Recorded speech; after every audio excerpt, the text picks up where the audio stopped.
Steal my seat? Get ready for a crop dusting surprise. I 33F just got off a 7-hour cross-country flight and wanted to share this story before I pass out.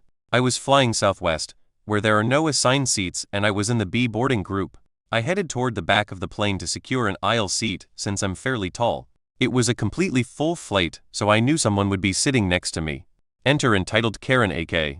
She had waited to check in, landing her at the back of the C boarding group. She was annoyed because she couldn't find a place for her massive roller bag, and the flight attendants were trying to get her to gate check it.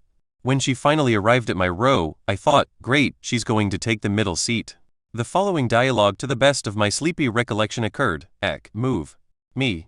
What? Ek, I paid for an aisle seat, and you are sitting in my seat. Me, more confused what? Ek, practically screaming I said I paid for an aisle seat, and you are sitting in my seat. Me, this is Southwest. There are no assigned seats. Ek, are you stupid?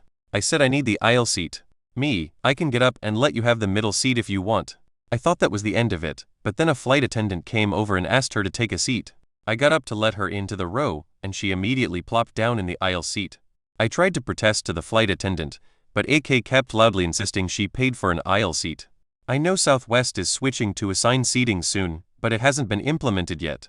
Our flight had already been delayed by 30 minutes, and I could see the other passengers glancing at me as if to say, please just let her win, we want to get there as fast as we can. I looked at the flight attendant, who gave me a pleading look, as if also saying, please just give her this. We want to get out of here.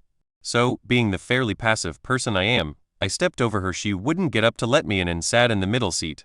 Now, while I may be passive, I'm also a bit petty. I tend to get gassy on airplanes. Normally, I try to contain it and make a mad dash to the restroom when it gets bad enough. However, I was furious with EK and, frankly, annoyed with everyone else for letting her get away with it. So, I decided to let her rip for the entire 7-hour flight.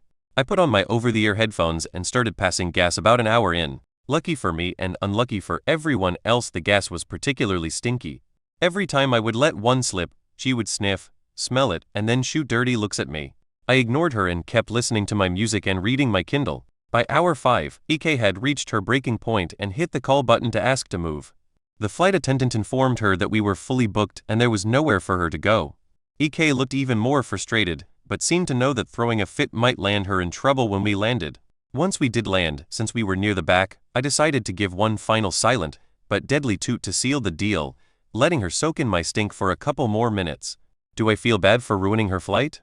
No. Do I feel bad for stinking up my row? Not at all. For the first time ever, I didn't experience gas pains, nor did I need to rush to the restroom immediately after getting off the flight. Next time, check in early like the rest of us plebeians, and maybe you'll get a less salty seatmate.